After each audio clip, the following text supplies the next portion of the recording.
bir insonni 6 ta qizi bo'lib, ayoli 7-farzandiga homilador bo'libdi. Shunda u 7-farzandini o'g'il tug'ilishini juda xohlab, juda istab, agar shu safar ham ayolim qiz tug'sa, uni talog'ini beraman, uni javobini beraman deb qasd qilibdi.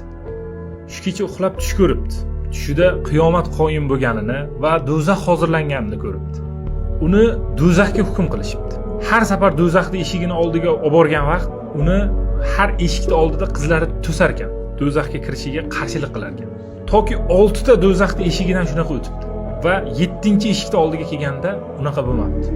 Uni do'zaxga hukm qilishibdi. Shunda erkak cho'chib uyqudan uyg'onib ketib, qilgan qasdini, noto'g'riligini, erta olamlarning Robbisini oldiga borganda qanday javob berishini o'ylab Allohga duo qilgan ekan. Ey Xudo, shu 7-sini ham qiz ber, qiz qilib ber.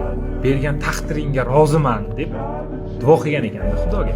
Bitta chiroyli she'rda ham keladi.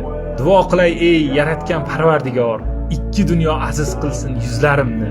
To tirikman aytadirman takror, ming o'g'ilga alishmasman qizlarimni deydi. Qiz bola jannatning kaliti bo'lar ekanda.